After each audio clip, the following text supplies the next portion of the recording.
ভেনেজুয়েলায় যুক্তরাষ্ট্রের সামরিক অভিযান, আটক করা হয়েছে প্রেসিডেন্ট মাদুরো এবং তার স্ত্রীকে, নেওয়া হয়েছে অজ্ঞাত স্থানে।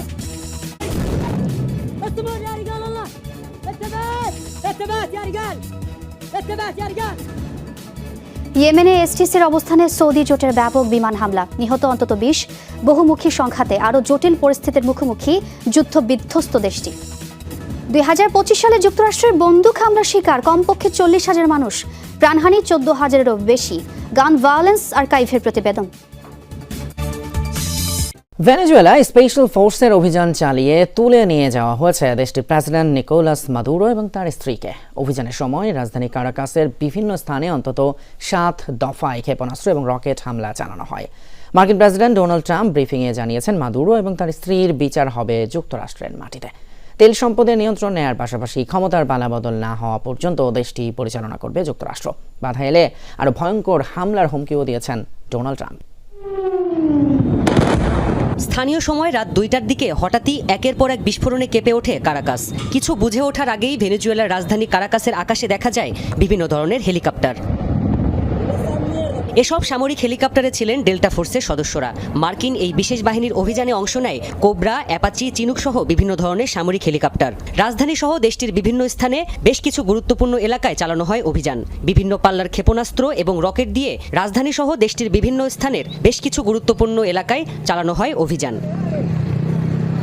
তবে দেশটির দক্ষিণের দুটি প্রধান ও কৌশলগতভাবে গুরুত্বপূর্ণ সামরিক ঘাঁটি ফুয়ের্তে টিউনা ও লা কালোর্তা ছিল প্রধান টার্গেট। হামলার ফলে বিদ্যুৎ বিচ্ছিন্ন হয়ে পড়ে ঘাঁটি দুটির আশপাশের এলাকা। আতঙ্ক ছড়িয়ে পড়ে বাসিন্দাদের মাঝে। অভিযানকে ঘিরে বিশ্বজুড়ে যখন শুরু হয় তোলপাড়, তখন আসে মার্কিন প্রেসিডেন্ট ডোনাল্ড ট্রাম্পের ঘোষণা। রাতেই নিজ বাসভবনে সংবাদ ব্রিফিংয়ে হাজির হন তিনি। প্রশংসা করেন অভিযান পরিচালনাকারী বাহিনীর। বলেন, ক্ষমতার পালাবদলের আগ পর্যন্ত ভেনেজুয়েলা চালাবে যুক্তরাষ্ট্র। আমরা ভেনেজুয়েলা শাসন করব যতক্ষণ না সেখানে একটি নিরাপদ ও সুষ্ঠু ক্ষমতার পালাবদল হচ্ছে, এবং এটা অবশ্যই আইনি প্রক্রিয়ার মাধ্যমে করা হবে। ভেনেজুয়েলার বন্দী প্রেসিডেন্ট নিকোলাস মাদুরো ও তার স্ত্রীর বিচার যুক্তরাষ্ট্রের মাটিতে হবে বলে ঘোষণা দেন ট্রাম্প। বলেন, দেশটির তেল সম্পদের নিয়ন্ত্রণ নেবে ওয়াশিংটন। বাধা এলে আরও ভয়াবহ হামলার হুমকি দেন তিনি।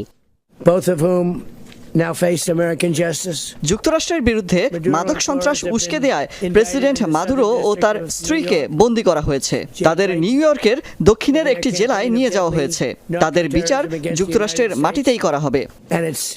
এদিকে যুক্তরাষ্ট্রের বিরুদ্ধে লড়াই চালিয়ে যাওয়ার ঘোষণা দিয়েছে ভেনেজুয়েলা। নিজ ভূখণ্ডে যুক্তরাষ্ট্রের আগ্রাসনকে অবৈধ আখ্যা দেওয়া হয়েছে। প্রেসিডেন্ট মাদুরোর জীবিত থাকার তথ্য প্রমাণও চেয়েছে কারাকাস।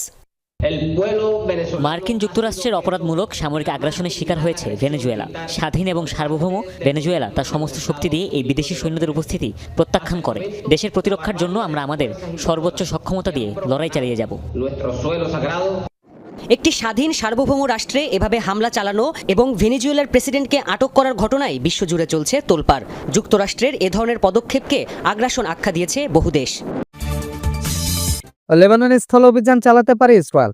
লেবাননে সামরিক অভিযান আরো জোরদার করার বিষয়ে আলোচনা করতে যাচ্ছে ইসরায়েলের নিরাপত্তা মন্ত্রিসভা। আগামী বৃহস্পতিবার সাপ্তাহিক বৈঠকে লেবাননে স্থল অভিযান চালানো হবে কিনা সেই বিষয়ে সিদ্ধান্ত নেওয়া হতে পারে বলে জানিয়েছে ইসরায়েলের রাষ্ট্রীয় গণমাধ্যম। প্রতিবেদনে বলা হয়, ইসরায়েল এখন শুধু আকাশ হামলার মধ্যে সীমাবদ্ধ না থেকে সরাসরি সেনা পাঠিয়ে স্থল অভিযান চালানোর বিষয়টি গুরুত্ব দিয়ে ভাবছে। এই বিষয়ে দেশটির শীর্ষ নিরাপত্তা কর্মকর্তারা আলোচনা করছেন। এদিকে মার্কিন প্রেসিডেন্ট ডোনাল্ড ট্রাম্প লেবাননে ইসরায়েলের সামরিক অভিযানের বিরোধিতা করেননি। তবে তিনি সম্প্রতি ফ্লোরিডায় ইসরায়েলের প্রধানমন্ত্রী বেনিয়ামিন নেতানিয়াহুর সঙ্গে বৈঠকে লেবানন সরকারের সঙ্গে চলমান আলোচনার ফল না আসা পর্যন্ত অপেক্ষা করতে বলেছেন। আর নেতানিয়াহুর সঙ্গে যৌথ সংবাদ সম্মেলনে ট্রাম্প বলেন, হিজবুল্লাহ সঠিক আচরণ করছে না। তবে লেবানন সরকার সংগঠনটিকে নিরস্ত্র করতে কতটা সফল হবে তা এখন স্পষ্ট নয়। অন্যদিকে লেবাননের প্রধানমন্ত্রী নওয়াব সালাম দাবি নাকচ করে বলেছেন, হিজবুল্লাহ অস্ত্র সমুদ্রে ফেলে দেওয়া বা ইসরায়েলের হাতে তুলে দেওয়ার কোনো পরিকল্পনা নেই।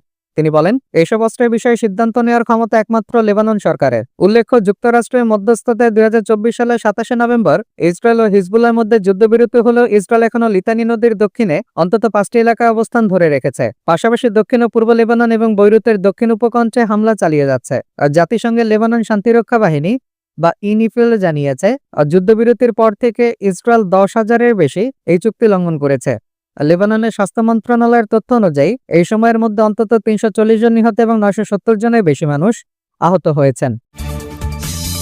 ইয়েমেনের সশস্ত্র গোষ্ঠী এসটিসির অবস্থান লক্ষ্য করে ব্যাপক বিমান হামলা চালিয়েছে সৌদি জোট। দেশটির দক্ষিণ পূর্বাঞ্চলে চালানো হামলায় প্রাণ গেছে অন্তত ২০ জনের। সংযুক্ত আরব আমিরাতের সাথে বিবাদের মধ্যে এই হামলা চালালো সৌদি। এদিকে ইয়েমেনের দক্ষিণাঞ্চলকে স্বাধীন করার ঘোষণা দিয়েছে এসটিসি। একের পর এক বিমান হামলায় প্রকম্পিত ইয়েমেনের সেউন অঞ্চল। অভিযান চালানো হয় হাদ্রামাউত এলাকাতেও। শনিবার আন্তর্জাতিক বিভিন্ন গণমাধ্যম জানায়, ইয়েমেনের দক্ষিণ পূর্বাঞ্চলের বিভিন্ন স্থানে বিমান হামলা চালায় সৌদি নেতৃত্বাধীন জোট। আরব আমিরাত সমর্থিত সশস্ত্র গোষ্ঠী এসটিসির অবস্থান লক্ষ্য করে চালানো হয় হামলা। সামরিক ঘাঁটি, ক্যাম্প এবং প্রশিক্ষণ কেন্দ্রে হামলা চালানো হয়। এখন পর্যন্ত অভিযানে অন্তত ২০ জন নিহতের খবর দিয়েছে বিভিন্ন গণমাধ্যম। পরিকল্পিত এই অভিযানের বেশ কয়েকটি উদ্দেশ্য ছিল।